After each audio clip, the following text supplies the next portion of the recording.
Unit number 4, Memory Organization. Learning outcome behind this session is understand the memory hierarchy and interleaving. Now today's topic is memory hierarchy. Uh, in this image you can see the core part of CPU. So here you can see the memory unit. So this memory unit is an essential component in any digital computer, because without memory your computer can work, but it cannot work efficiently. So memory is required. So basically in memory you can store the binary information, means you have to store your data in bits from. Memory unit is made up of different kinds of storage units or different devices together. Now memory hierarchy. So in the design of any computer system, a processor as well as a large amount of memory devices has been used. However, the main problem is that these parts are expensive, so the memory organization of the system can be done by memory hierarchy. So it has several levels of memory with a different performance rate that you can see in this image. But all these can supply an exact purpose such that the access time can be reduced. So the memory hierarchy was developed depending upon the behavior of the programs. So in this image you can see this is the memory hierarchy for a computer system. So in a computer architecture, the memory hierarchy separates the different computer storage into the hierarchy based on their response time. So if your memory is near to CPU, it means it's have a less access time. If your memory is far than CPU, then it's have a more access time is required. So this memory hierarchy is ranges from the slowest but highest capacity auxiliary memory to the fastest but low capacity, that is registers memory. So in this image you can see that the nearest one, that is the register that is inbuilt in CPU, that is the number one, then cache memory, then main memory, and then auxiliary memory. These are the part of hierarchy. So you can see this thing into this pyramid of memory hierarchy. So in this one, the register that is the topmost of pyramids, it's have a less storage capacity but highest access, means highest speed. Then cache memory, then main memory, then magnetic disk and magnetic tab.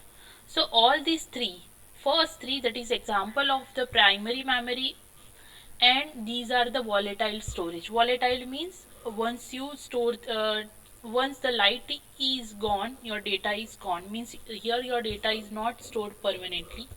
But these two, magnetic disk and magnetic tab, that is example of auxiliary memory, you can say that that is secondary memory.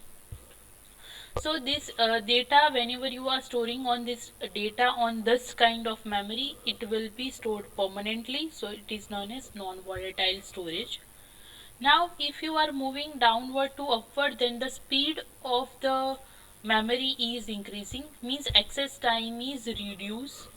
Okay, because see, processor is here and distance between the registers and processor, that is laser, then the cache memory and processor. So the distance with effect to processor, that is again increasing whenever you are moved towards the downwards. Even cost, if you are seeing the cost, then the registers have a higher cost, highest cost compared to the magnetic tab.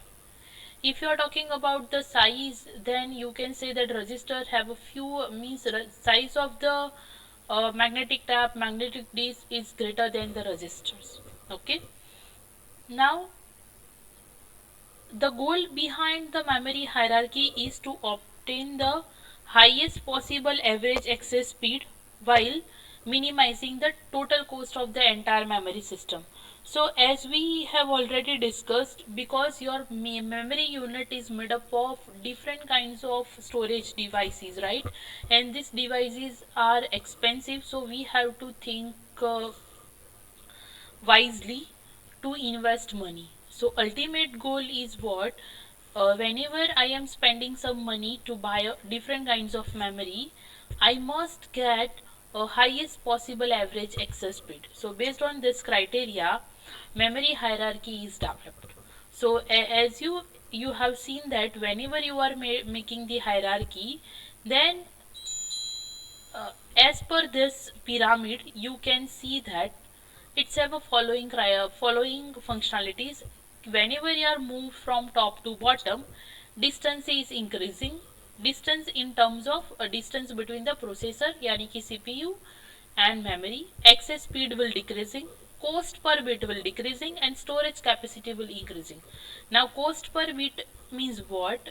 In register you can store less data, and it's have a highest, means it is expensive. Similarly, if you are store your data in tap or a magnetic disk, then it's have a larger capacity, but its cost is even low. So if you are taking the ratio between them, then you can find out कि cost per bit will be decreasing in that case.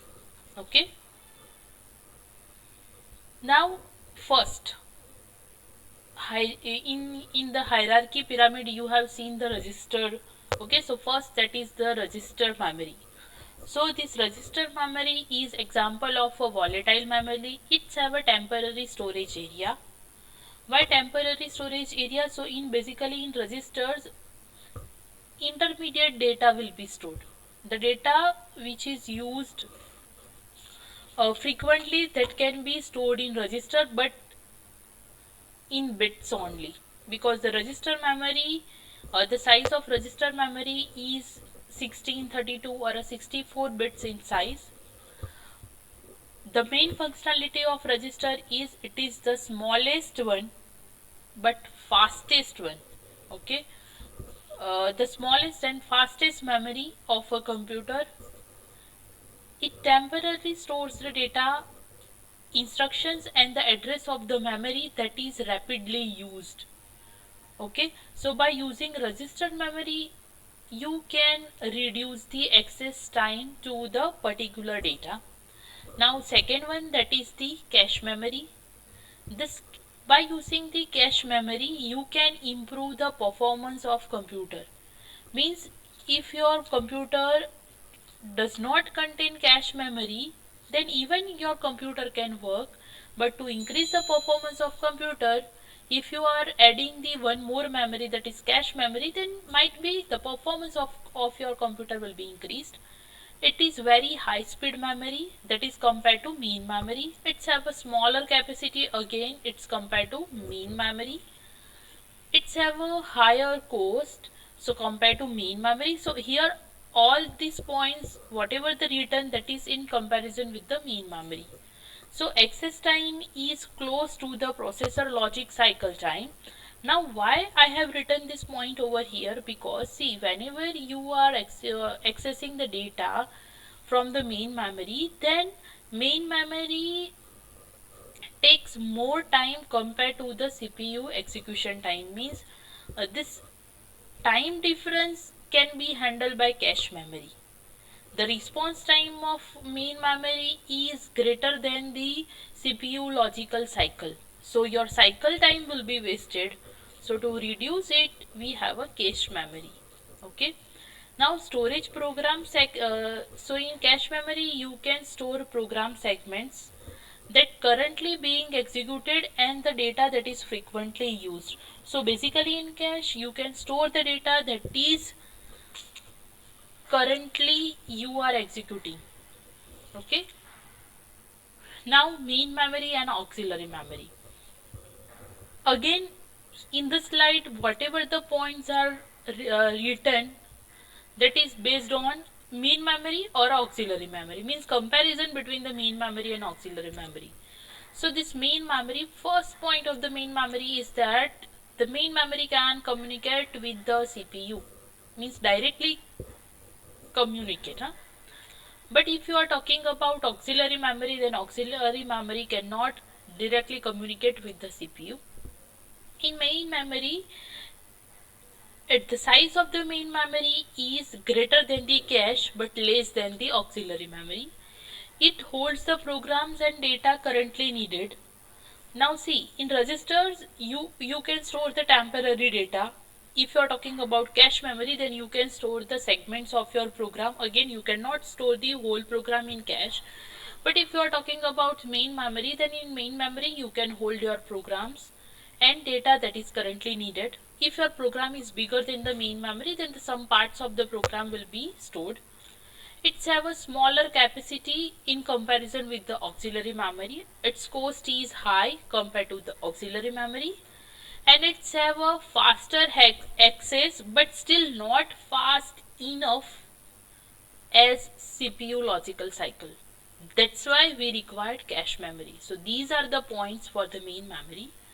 Now auxiliary memory. So auxiliary memory, it is used as a backup storage. So in which you can store the data that you don't require to execute. You are not required it, that you can store in backup storage. It's have a low cost and large capacity. It holds the data files, system programs, etc. that not currently needed, and it don't have direct access by the CPU. So whenever you want to access the auxiliary memory, you have to communicate with the IO processor and main memory.